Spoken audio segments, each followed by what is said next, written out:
चलिए आज बात करते हैं भारतीय संविधान के उस हिस्से की जिस पर अक्सर लोगों की नजर नहीं जाती। ये वो हिस्सा है जो हमारे देश के लिए एक ऑपरेटिंग सिस्टम की तरह काम करता है।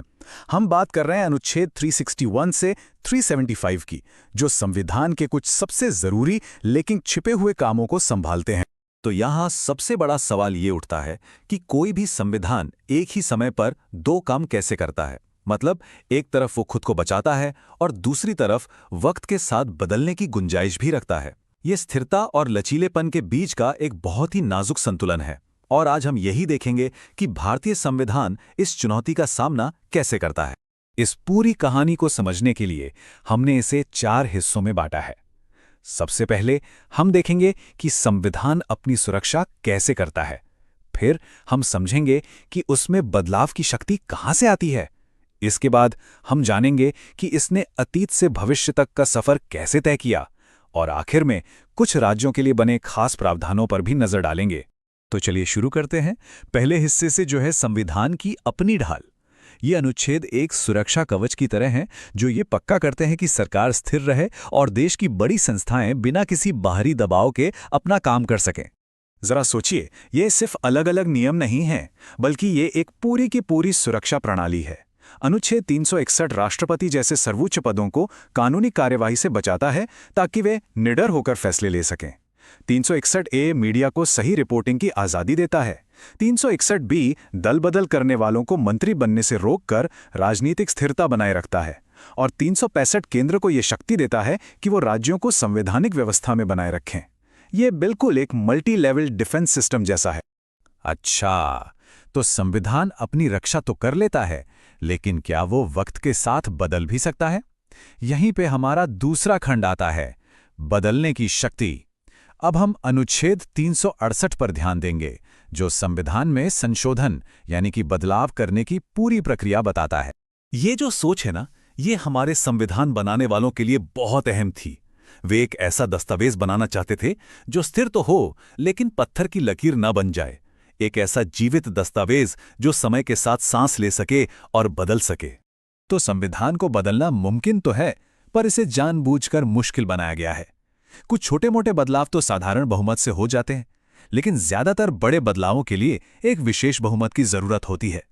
और अगर बदलाव देश के संघीय ढांचे से जुड़ा हो, तो संसद के विशेष बहुमत के साथ साथ कम से कम आधे राज्यों की सहमति भी जरूरी है। ये डिजाइन पक्का करता है कि बड़े बदलाव सिर्फ तभी हो जब पूरे देश में उस पर एक आम सहमति बने। लेकिन इस बदलने की शक्ति पर भी एक लगाम है, और वो है मूल संरचना का सिद्धांत। सुप्रीम कोर्ट ने केशवानंद भारती मामले में ये ऐतिहासिक सिद्धांत दिया था। इसका सीधा सा मतलब है कि संसद संविधान में संशोधन तो कर सकती है, लेकिन उसकी आत्मा को नहीं बदल सकती। जैसे भारत के लोकतांत्रिक या धर्मनिरपेक्ष चरित्र को किसी भी संशोधन से खत्म नहीं किया जा सकता। ये एक तरह का आखिरी सुरक्षा कवच।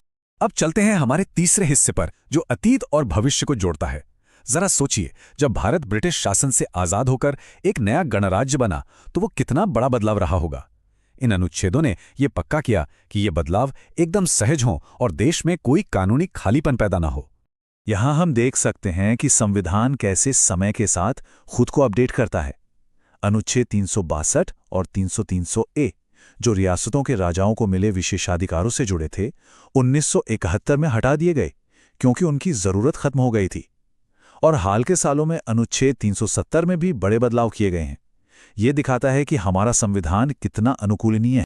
इन अनुच्छेदों ने एक कानूनी खालीपन, मतलब एक लीगल वैक्यूम को पैदा होने से रोक दिया।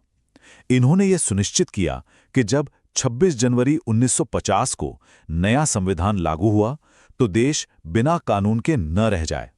पुराने कानून तब तक लागू रहे जब तक उन्हें बदला नहीं गया। जजों और अदालतों ने अपना काम जारी रखा। ये एक पुल की तरह था जिसने पुराने सिस्टम से नए सिस्टम तक का सफर अचानक झटके से नहीं, बल्कि एक व्यवस्थित तरीके से पूरा कराया। और अब आते हैं हमारे अंतिम खंड पर, जहां हम उन विशेष प्रावधानों को देखेंगे जो भारत की अविश्वसनीय विविधता को दर्शाते हैं। इन्हें अपवाद के तौर पर नहीं, बल्कि भारतीय संविधान की एक मुख्य विशेषता के तौर पर देखा जाना चाहिए, जो विविधता का सम्मान करता है। अनुच्छेद 371 और इसके अलग अलग हिस्से कई राज्यों के लिए विशेष प्रावधान करते हैं, जैसे महाराष्ट्र, गुजरात से लेकर नागालैंड और कर्नाटक तक। ये प्रावधान किसी खास इलाके की सांस्कृतिक पहचान को बचाने या पिछड़े क्षेत्रों के विकास को बढ़ावा देने के लिए बनाए गए हैं। तो यहाँ से जो सबसे बड़ी बात निकल कर आती है वो ये है कि भारतीय संविधान एक ही नीति सब पर लागू वाले दृष्टिकोण में विश्वास नहीं करता है। ये मानता है कि अलग अलग क्षेत्रों की अपनी अनूठी ज़रूरतें हो सकती हैं और उन ज़रूरतों को पूरा करने के लिए एक संवैधानिक ढांचा भी देता है। आपको जानकर हैरानी होगी कि अनुच्छेद 371 और इसके उपखंडों के तहत कुल 12 राज्यों को कवर किया गया है। ये संख्या बताती है कि हमारे संविधान में इस टूल का कितना इस्तेमाल किया गया है और ये भारत की संघीय संरचना के लचीलेपन को भी दिखाता है। तो हमने देखा कि कैसे अनुच्छेद 361 से 375 संविधान को बचाने, उसे बदलने और देश की ज़रूरतों के हिसाब से ढालने का एक बेहद जटिल सिस्टम बनाते हैं। ये सब हमें एक आखिरी सवाल पर लाकर छोड़ता है।